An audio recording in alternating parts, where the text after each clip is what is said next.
So I hope आप सभी को मेरी स्क्रीन जो है वो विजिबल होगी। और सबसे पहले अपन जो है एआईपीएफ को सर्च कहाँ करेंगे, किस तरीके से उसको सर्च करेंगे, कहाँ पे हम उसको वेरीफाई कर सकते हैं, कौन से प्लेटफॉर्म्स के ऊपर। तो हमें पता होने चाहिए कि काफी सारे डिसेंट्रलाइज थर्ड पार्टी एप्लीकेशंस है जहाँ पे हम जाके लाइव उसके बारे में चेक कर सकते हैं। डेक्स टूल के बारे में आपने सुना होगा। जैसे किसी भी कॉइन की बात आती है तो सबसे पहले लोग कहाँ जाते हैं, कॉइन मार्केट कैप के ऊपर जाते हैं और उस कॉइन का सिनेरियो देखते हैं। उसी तरीके से हमें यहाँ पे सिंपली क्या करना है, गूगल पे जाना है और सबसे पहले जो है डेक्स स्कैनर को सर्च करना है। डेक्स स्कैनर एक थर्ड पार्टी एप्लीकेशन है जहाँ पे हम किसी भी टोकन से रिलेटेड सारी इंफॉर्मेशन वहां से ग्रैब कर सकते हैं। या ये कहूँ कि ऑल ओवर जितनी भी उस टोकन से रिलेटेड जितनी भी इंफॉर्मेशन है उसकी पूरी कुंडली आप यहाँ से निकाल सकते हो। लाइव यहाँ सारी चीजें जो है वो हमारे बीच में दी जाती है और उनको जो है वो हम अंडरस्टैंड कर सकते हैं कि किस तरीके से एआईपीएफ मार्केट के अंदर वर्क कर रहा है। सबसे पहले हमें ये पता होना चाहिए कि एआईपीएफ के प्रोजेक्ट की थीम क्या है। इसकी जो थीम है वो है, ये प्रोजेक्ट डाउ का प्रोजेक्ट है, डेफी प्रोजेक्ट है। आप सभी ने सुना होगा और जिनको डाउ के बारे में पता है वो ऑब्वियसली समझते हैं कि एक्चुअल में डाउ प्रोजेक्ट किस टाइप में होते हैं और कैसे होते हैं। और जिनको नहीं पता उनको बताना चाहूंगी, डाउ एक डिसेंट्रलाइज ऑटोनोमस ऑर्गेनाइजेशन है जिसके जितने भी कॉन्सेप्ट आते हैं वो स्मार्ट कॉन्ट्रैक्ट के थ्रू वर्क करते हैं। ब्लॉकचेन के ऊपर हम स्मार्ट कॉन्ट्रैक्ट्स और सारी चीजें जो हैं वो उसकी वेरीफाई कर सकते हैं। लेकिन आज से पहले काफी सारे डाउ के ऐसे प्रोजेक्ट्स भी आए हैं जिनके हमारे बहुत खट्टे मीठे एक्सपीरियंस रहे हैं, या हमारे साथ में जितने भी पार्टिसिपेंट्स कनेक्ट हैं उन्होंने भी कहीं ना कहीं जो है वो काफी बैड एक्सपीरियंस भी रहा है, गुड एक्सपीरियंस भी रहा है, दोनों चीजों का हमने सामना किया है। तो हम बात कर रहे हैं कि एआईपीएफ के अंदर हमारा जो है वो एक हेल्दी एक्सपीरियंस हम कैसे यहाँ से ले सकते हैं और इस प्रोजेक्ट को किस तरीके से, कौन सी ट्रांसपेरेंसी के साथ में जो है वो हम इसको समझ सकते हैं और किस तरीके से हम इसको अनदर प्रोजेक्ट से जज करके या कंपेयर करके इसकी जो क्वालिटीज हैं उनको ग्रैब कर सकते हैं। क्योंकि सबसे बड़ी चीज यही है कि डाउ के प्रोजेक्ट एक्स वाई जेड काफी सारे चल रहे हैं मार्केट में, लेकिन हमें एआईपीएफ को ही ज्वाइन क्यों करना है? ये पर्टिकुलर इस प्रोजेक्ट में हमें ऐसा क्या दिखा कि हमने इसको ज्वाइन किया? इसकी क्वालिटीज के ऊपर अपन बात करेंगे, किसी अनदर प्रोजेक्ट से इसको कंपेयर नहीं करेंगे। सिर्फ इसकी क्वालिटीज के ऊपर मैं आपको जो है वो सारी चीजें आज क्लियरली बताने वाली हूँ। आप सभी के पास में जो भी एक्स वाई जेड डाउ का प्रोजेक्ट या कोई भी डिसेंट्रलाइज प्लान आता है, स्पेशली डाउ का, तो आप ये जो मैं क्वालिटीज बता रही हूँ ना, ये सारी चीजें जो है वो सेम एबीसीडी जो भी प्रोजेक्ट आपके पास आ रहा है उसमें आप कंपेयर करके चेक कर लेना। अगर आपको लगता है कि इससे बेस्ट कॉन्सेप्ट आपको वो लग रहा है सामने वाला, तो आप डेफिनेटली उसको ज्वाइन कर सकते हो। तो यहाँ हमारे पास में किसी भी डिसेंट्रलाइज और डाउ के प्रोजेक्ट को चेक करने के काफी सारे पैरामीटर्स होते हैं। मोस्टली लोगों को पता ही नहीं होता है कि इसमें ऐसा ऐसा कुछ भी हो सकता है। तो ये सारी चीजें लाइव में आपको one by one, point to point समझाऊंगी, जिनको आपको ध्यान से सुनना है और चेक करना है। एक्स वाई जेड जिस भी कॉन्सेप्ट में आप करने जा रहे हैं या डिसीजन ले रहे हैं, या एक्स वाई जेड आपने सुना है, क्या ये चीज उसमें है, क्या ये यूनिकनेस उस कॉन्सेप्ट में है, तो उसी के ऊपर अपन पहले यहाँ पे एआईपीएफ के यूनिकनेस के ऊपर बात करेंगे। एआई पावर्ड फाइनेंस, जो कि इसकी फुल फॉर्म है आर्टिफिशियल इंटेलिजेंस पावर्ड फाइनेंस, ये एक प्रोजेक्ट जो है वो एआई के थ्रू डिजाइन हुआ है। ऑल ओवर एआई के थ्रू जो है ये वर्किंग करेगा। और यहाँ पे इसकी पेयरिंग जो है वो यूएसडीटी के साथ में इसकी पेयरिंग है। पॉलीगॉन की ब्लॉकचेन पे ये वर्क कर रहा है। यूनिस्वैप V2 का ये डेक्स यूज करते हैं स्वैपिंग के लिए, जो कि इथेरियम का डेक्स है। करंट प्राइस अभी लाइव आपको नजर आ रही होगी, $2.18 की अभी इसकी करंट प्राइस है। और लिक्विडिटी, वाओ, आज 8 मिलियन क्रॉस कर चुकी है एआईपीएफ की लिक्विडिटी। यहाँ पे 8 मिलियन की लिक्विडिटी हो चुकी है, 100% जो है लिक्विडिटी लॉक। और साथ में एलपी लिक्विडिटी प्रोवाइडर, जो एक अश्योरेंस इसकी की होती है, एक ट्रांजैक्शन हैश होती है, उसको भी 100% बर्न कर दिया गया है। ये ट्रांजैक्शन हैश जो है वो इसलिए दी जाती है क्योंकि डेक्स के ऊपर कोई भी लिक्विडिटी फंड ऐड कर सकता है, तो डेक्स उस फंड को पहचानेगा कैसे कि आपने जो है यहाँ डिपॉजिट किया है और ये जो है ये फंड आपका है। तो आपको डेक्स क्या करता है, जब भी आप लिक्विडिटी यहाँ पे ऐड करोगे, ये इसमें लिक्विडिटी ऐड होती है, तो एलपी जनरेट करता है और एलपी आपको देता है एज ए एक रिसिप्ट के तौर पे, कि जब भी आप यहाँ इसके एलपी को डालोगे तभी आप यहाँ से लिक्विडिटी को रिमूव कर सकते हो। तो यहाँ सिस्टम ने क्या किया है, उस एलपी को भी 100% बर्न कर दिया है। यहाँ एलपी के थ्रू भी क्रिएटर या थर्ड पर्सन जो है वो लिक्विडिटी को रिमूव नहीं कर सकता। तो डायरेक्टली आप यहाँ चेक कर पा रहे होंगे लिक्विडिटी बिल्कुल सेफ एंड सिक्योर है। अब यहाँ भी काफी सारे लोग जो है वो ये कहते हैं कि मैम लिक्विडिटी तो और भी XYZ काफी सारे प्रोजेक्ट्स की हमने देखी है, लॉक थी लेकिन उसके बाद भी हमने क्रैश होते हुए प्रोजेक्ट्स को देखा है। तो इसके एक ही पैरामीटर नहीं होता है, इसके 2 से 3 पैरामीटर और होते हैं जिनके ऊपर अपन आगे बात करेंगे। सबसे पहले ये देखेंगे कि इस कॉन्सेप्ट को चलते हुए मार्केट में कितना टाइम हो गया। इसका पेयर क्रिएट हुआ है 6 मंथ 16 डेज अगो। और यहाँ पे आप लाइव चेक कर पा रहे होंगे AIPF के जाएंगे और यहाँ लाइव चेक करेंगे इसके होल्डर्स कितने हैं और टोकन की सप्लाई मार्केट के अंदर मैक्सिमम कितने सप्लाई जो है वो मिंट हो चुकी है, और कौन से स्मार्ट कॉन्ट्रैक्ट के पास में कितनी होल्डिंग है, और साथ साथ में सिस्टम ने कहीं प्रीमिंटिंग टोकन तो नहीं रखे, क्योंकि हम सभी को पता है लिक्विडिटी वहां पे लॉक है, लेकिन टोकन जिसके पास में है वो टोकन जब भी सेल करेगा तब जो है वो लिक्विडिटी फंड से फंड बाहर निकलेगा। और अगर क्रिएटर ने पहले से ही प्रीमिंटिंग टोकन रख लिए हैं बना के, तो कोई मतलब नहीं है लिक्विडिटी को लॉक करने का, कोई सेंस नहीं है वहां पे एलपी बर्न करने का, क्योंकि टोकन की फॉर्म से तो लिक्विडिटी वहां से निकल सकती है। अगर प्रीमिंटिंग टोकन सिस्टम के पास में है तो वो जब मर्जी चाहे तब टोकन की रेट बढ़ने के ऊपर टोकन को सेल करके वहां से लिक्विडिटी फंड को जीरो कर सकता है। तो ये भी हम लाइव यहाँ पे इसके कॉन्ट्रैक्ट की कोडिंग के अंदर पढ़ेंगे। सबसे पहले आपको नजर आ रहा होगा मैक्सिमम टोटल सप्लाई, लाइव आपके सामने जो है वो आपको नजर आ रही है 2,37,07,423.40।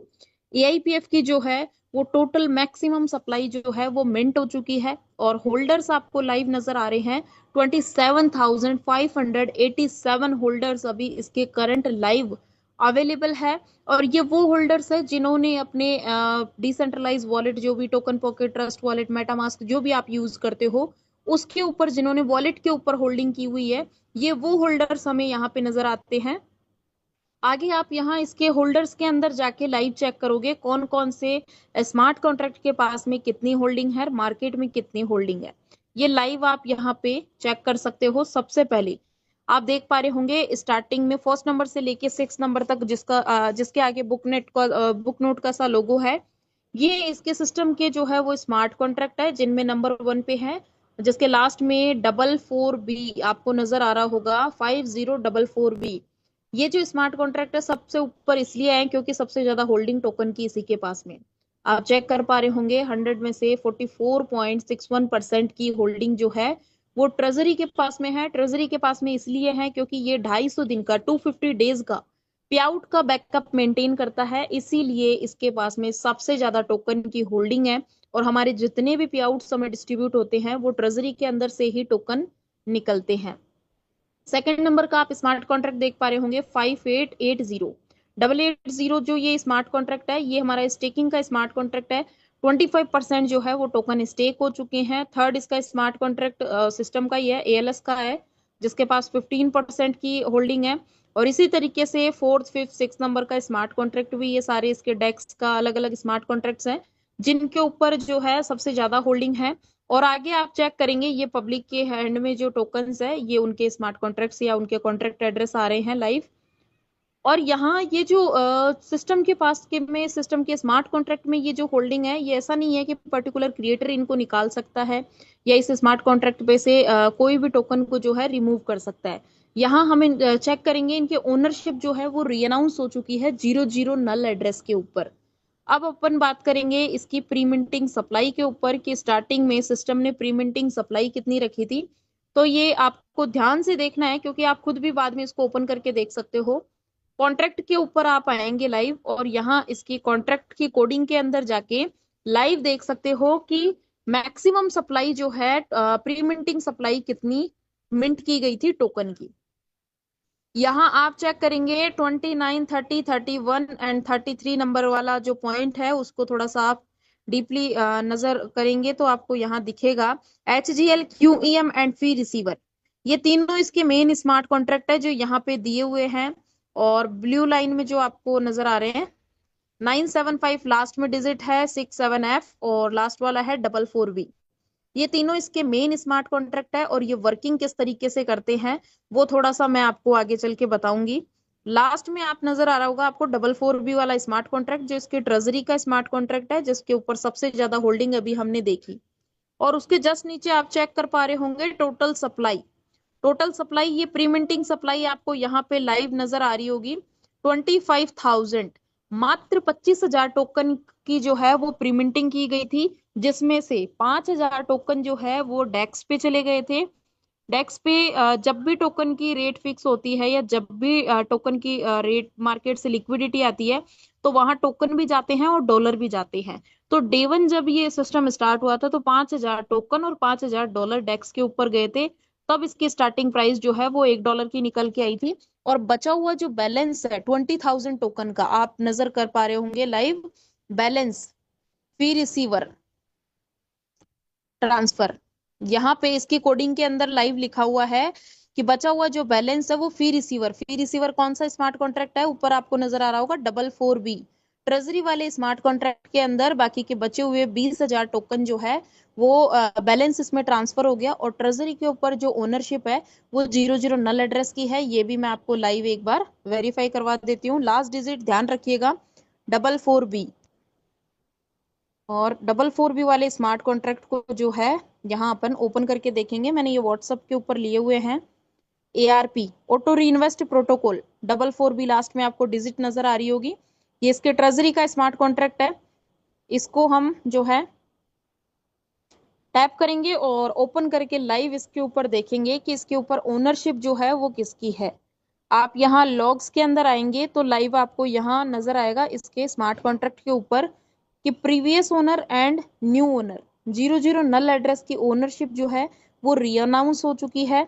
और इसका जो बीच वाला जो स्मार्ट कॉन्ट्रैक्ट है 667F, ये वो स्मार्ट कॉन्ट्रैक्ट है जो टोकन की मिंटिंग करता है, नए टोकन मिंट करता है। तो इसकी भी हम ओनरशिप जो है वो लाइव चेक कर सकते हैं।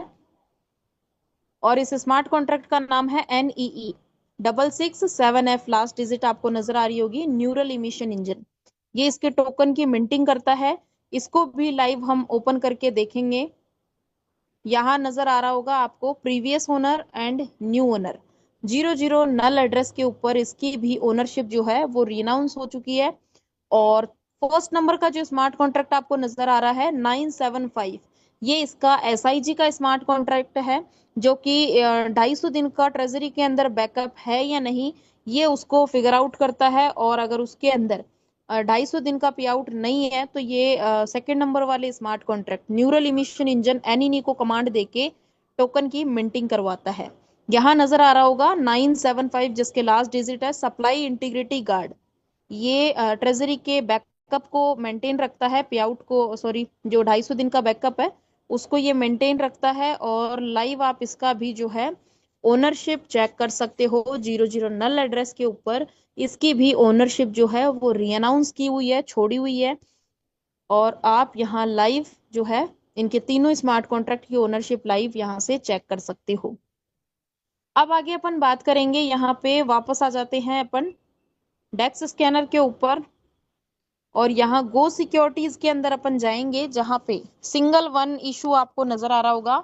वन इशू के नेम से दिखा रखा है और वो इशू क्या है, सेल टैक्स।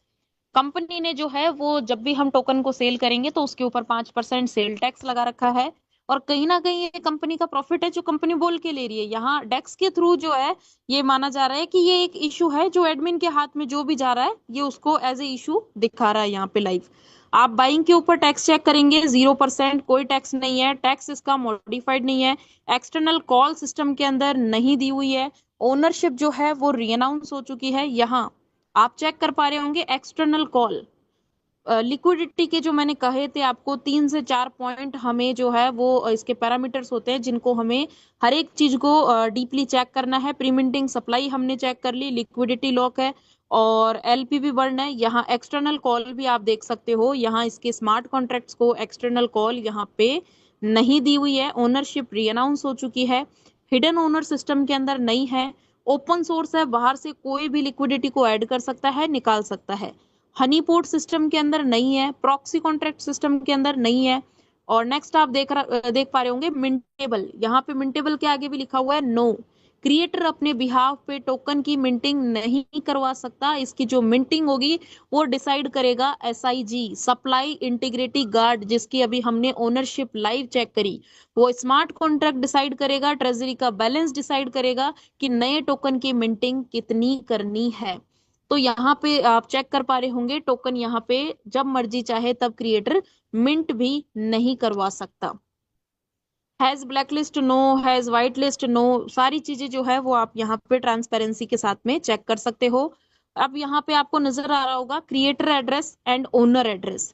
क्रिएटर का एड्रेस दिया हुआ है, नीचे इसका न्यू ओनर एड्रेस दिया हुआ है 00 नल एड्रेस, और इसको लाइव आप ओपन करके भी देख सकते हो। जो इसकी ओनरशिप री अनाउंस हुई है 00 नल एड्रेस के ऊपर, ये आपको नजर आ रही होगी और लाइव आप इसको देख भी पा रहे होंगे। क्विक इंटेल के थ्रू किसी भी तरीके का कोई क्वेरी या इशू यहाँ पे हमें जो है वो नजर नहीं आ रहा है। टोकन स्नीपर की जो ऑडिट स्कोर है वो 100 ऑफ 200 आपको यहाँ पे नजर आ रही होगी।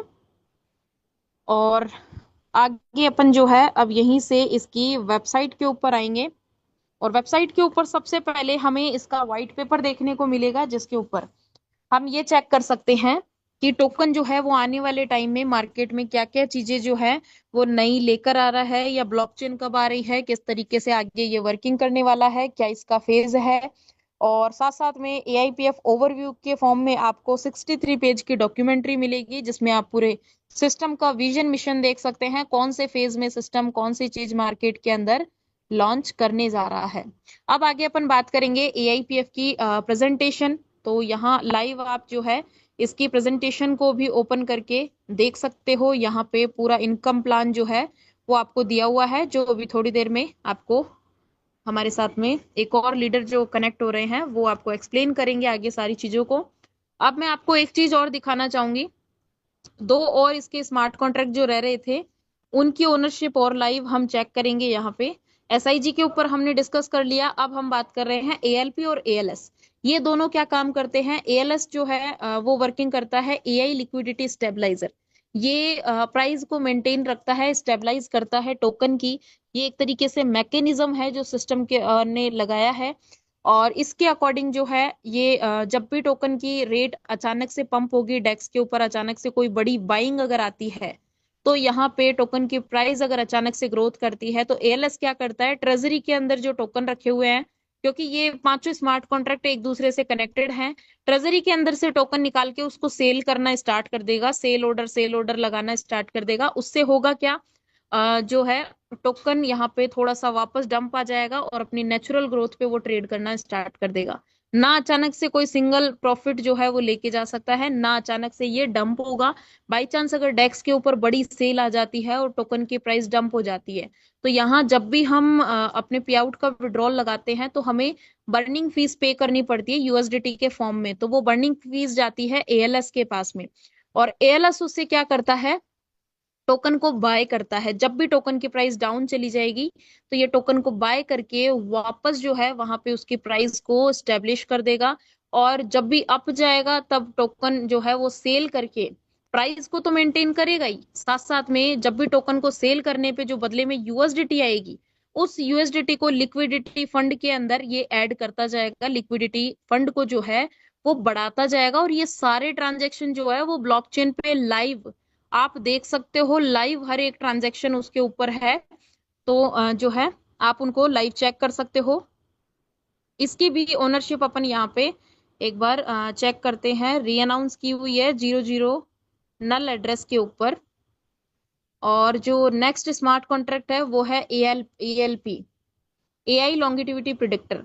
ये क्या काम करता है, मार्केट के अंदर पैनिक सेल क्रिएट नहीं होने देता, टोकन मार्केट में ज्यादा होल्ड नहीं होने देता, क्योंकि जितने ज्यादा टोकन होल्ड होंगे, अचानक से अगर डेक्स के ऊपर बड़ी बाइंग आती है और टोकन की प्राइस बढ़ जाती है, तो लोग वहां पे क्या करेंगे, सेल करना स्टार्ट कर देंगे, और अचानक से टोकन की प्राइस डंप आ जाएगी। इसीलिए एएलपी क्या करता है, मार्केट के अंदर जो है टोकन ज्यादा होल्ड ही नहीं होने देता। जब भी टोकन ज्यादा होल्ड हो जाएंगे तो मोस्टली लोगों के जितने भी टोकन होल्ड हुए हैं, कहीं ना कहीं वो पे आउट के रूप में लोगों के पास में गए हैं, कहीं ना कहीं जो रिवॉर्ड्स यहाँ पे गए हैं, तो उन्होंने बर्निंग फीस भी अपनी पे करी है। तो वहां 70% लोगों की मेंटेलिटी ये होती है कि टोकन की प्राइस थोड़ी सी बढ़ जाए तो हमारी बर्निंग फीस रिकवर हो जाए और हम टोकन को सेल कर दें।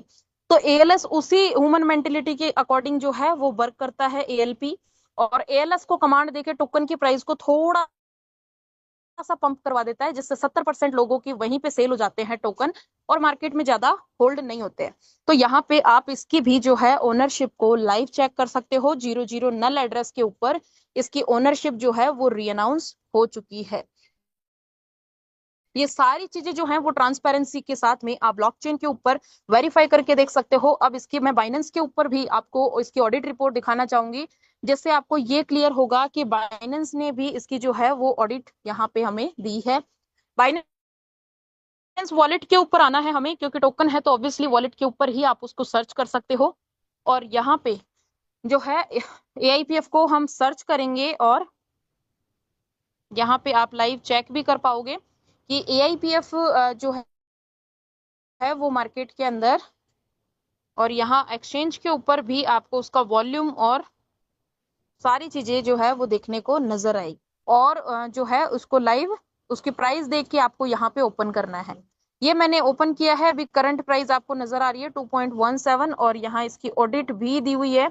ऑडिट के अंदर हम आएंगे और यहाँ एनालिसिस किए हुए हैं इसके अंदर रिस्क कितने हैं और नहीं है। यहाँ पे ये लाइव आप इसके सबसे पहले इसके कॉन्ट्रैक्ट के अंदर कोई रिस्क है या नहीं ये चेक कर सकते हो।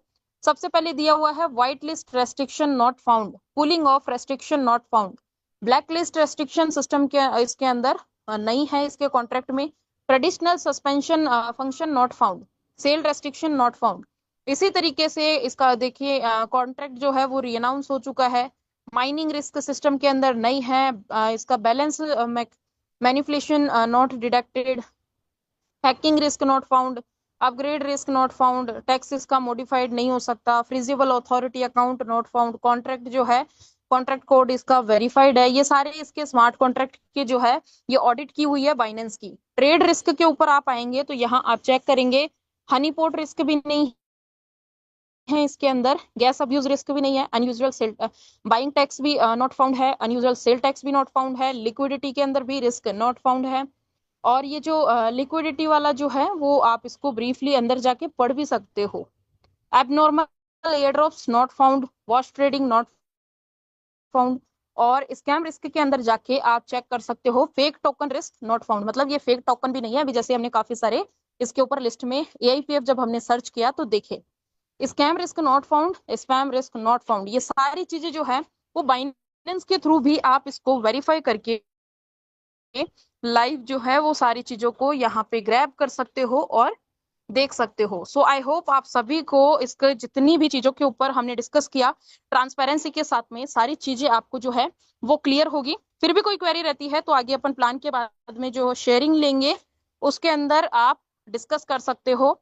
अब मैं आप सभी के साथ में प्लान को इनवाइट करना चाहूंगी मिस रिया शर को, जो कि हमारे टीम की बहुत ही डायनेमिक लीडर है, बहुत अच्छे लेवल पे वर्किंग कर रहे हैं नोएडा से।